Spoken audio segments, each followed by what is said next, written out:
Good morning, guys. Today we're going to talk about the Atwood machine. The Atwood machine basically comprises of two masses and a pulley.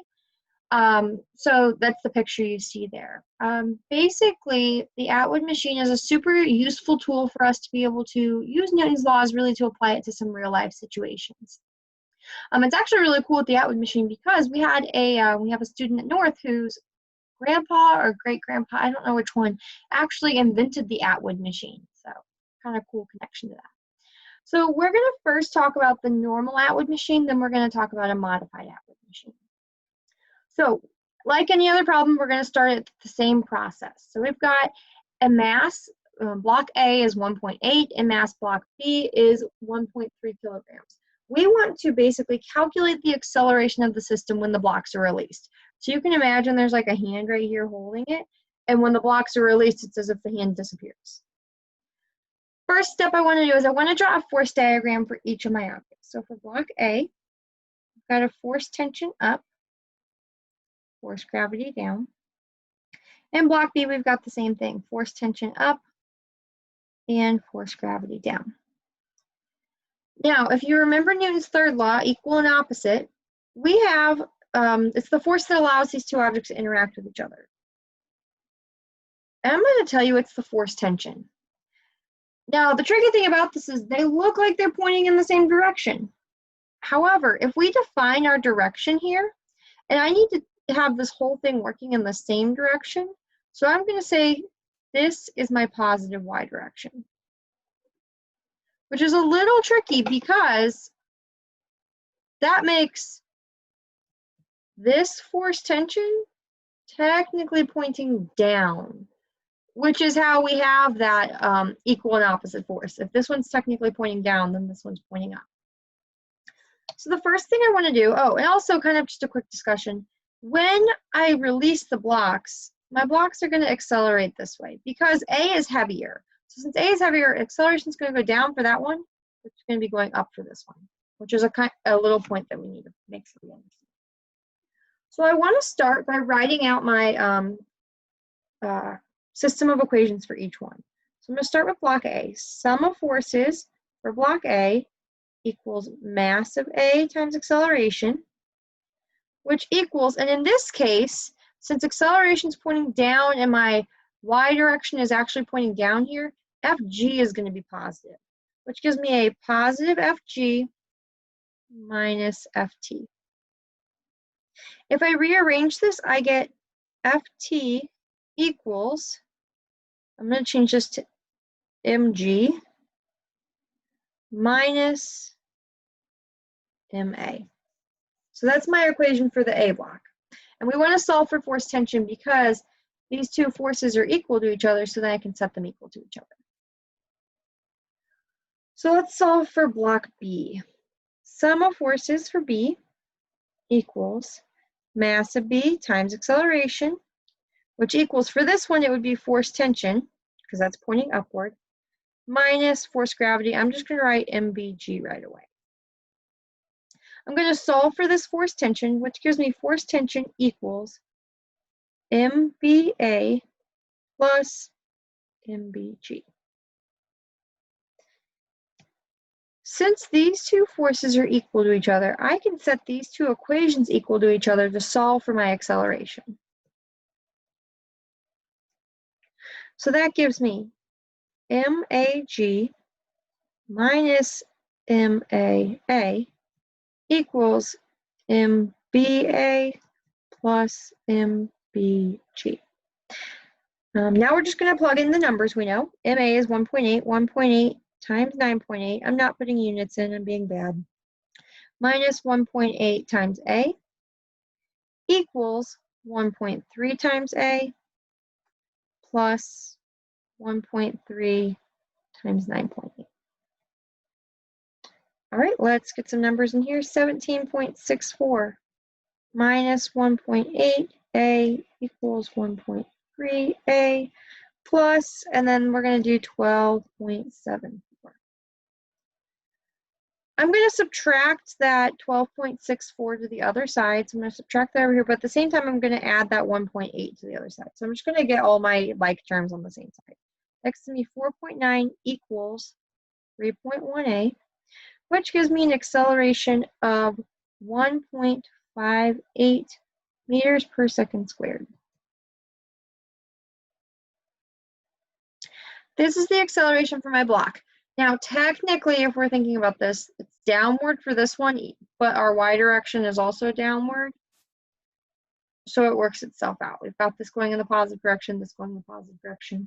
Everything is good. Let's do a little bit more calculations with this. I want to calculate how long it will take block A to fall 0.33 meters. Now, since my direction, my positive y is downward, this number is going to stay positive because I'm moving in the positive direction. So my delta y for this is going to be 0.33. It's a little different than what we've done for falling objects before. My acceleration is 1.58 because we just calculated that. And my initial velocity, because my whole system started at rest, is going to be 0 meters per second. And we want to solve for t. So thinking about this, I don't have velocity final, so I can't use any of my kinematic equations that use the final velocity. But I can use that second one because there's no final velocity in it. And reminder, the second kinematic equation is delta y equals VIT plus 1/2 AT squared. So we get 0.33 equals 0 times t plus 1/2 my acceleration, which is 1.58, times t squared, what we're solving for. So that one cancels out because 0 times anything is 0, which gives me 0.33 equals 0.79 t squared. I'm going to divide that 0.79 to the other side, which gives me 418 equals t squared. And then we'll square root each side, which gives me a time of 0.65 seconds. What I'm hoping you can see here is once I do the force calculations and I have that acceleration, I can do any sort of kinematic calculation. I could also ask you, what's the final velocity at that time, or after it's fallen 0.33 meters? There's a lot of questions we can dive into from there. So don't forget your kinematics. The next example I want to go over is a modified Atwood machine. So a modified Atwood machine is pretty similar, except we're not like having both boxes hanging. One might be, as you can see here, on a table. I could also take it and put this table on an incline. So we might take what you watched in the last video and what we're doing in this video and combine them. So we're going to start the same way we've done anything else. So our situation says a block of mass 2 kilograms is pulled along a horizontal table by a 1.5 kilogram block, block B, which is applied by a light string that passes over a light frictionless pulley. Now the key here, these light frictionless pulleys are a big deal. Because if we had friction or a pulley with mass, that would change all of the math and make it much more difficult. So for now, we're going to stick to light frictionless pulleys. The coefficient of kinetic friction between the block and the surface is 0.25. So that's kind of telling me, hey, you've got friction here. So I'm going to start by drawing a force diagram for each of my objects. I've got force normal,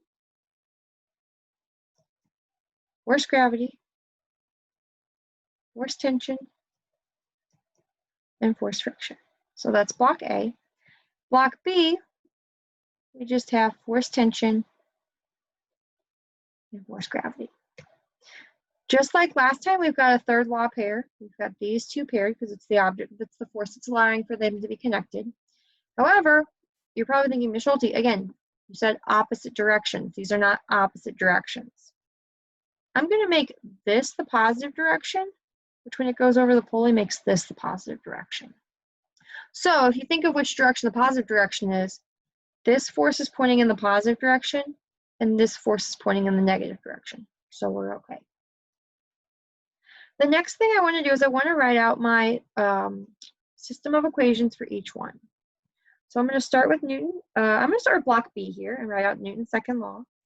Sum of forces for block B equals mass of B times acceleration, which gives me, and again, since the positive direction is downward, force gravity is positive and force tension is negative.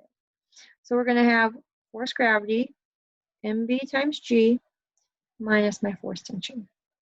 I'm just going to solve for force tension right away, which gives me force tension equals mbg minus mba. Let's do a lowercase a. All right. Now we're going to write out our system of equations for the block A. Sum of forces for A equals, and I really only care about the x direction here, because the y direction, my block's not going to accelerate vertically off the table. Mass A times acceleration equals force tension in the positive direction minus force friction. Now a reminder, force friction is mu times Fn, which in this situation, since my normal force is equal to my gravitational force, because there's no other forces in that direction, I can actually say this is equal to mg. So we're going to solve for that force tension, which gives me force tension equals ma times a plus mu mag. Since we have these force tensions that are equal to each other because of Newton's third law of pair, I can just set these two sets of equations equal to one another, which gives me mbg minus mba equals maa plus mu mag. Now what we need to do is we're just going to plug in the numbers we know. mb is 1.5. Yeah, 1.5 times 9.8, had to check myself there, minus 1.5 times a equals 2a plus 0.25 times 2 times 9.8. Technically, you could rearrange this and solve for a before you do anything else. I always plug my numbers in first, though. I think it's just the way my brain works, and that's okay. So 1.5 times 9.8 gives me 14.7 minus 1.5a equals 2a plus, and if we do 0.25 times 2 times 9.8, that gives me 4.9. So if I rearrange this, I'm going to add the 1.5 to the one side, and I'm going to subtract 4.9 from the other side all at one time. This gives me 9.8 equals 3.5a. Then I'll divide my 3.5, which gives me an acceleration of 2.8 meters per second squared.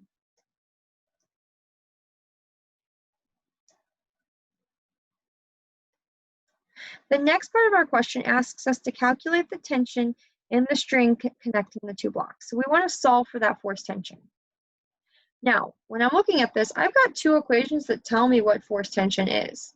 Ideally, I should be able to plug this acceleration and all of my knowns in, and I should get the exact same number for either one. So I want to check that out. So we're going to start with block B.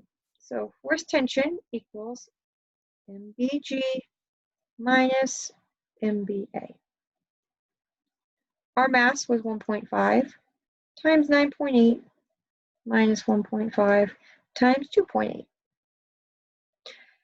1.5 times 9.8 was 14.7 minus 1.5 times 2.8 is 4.2.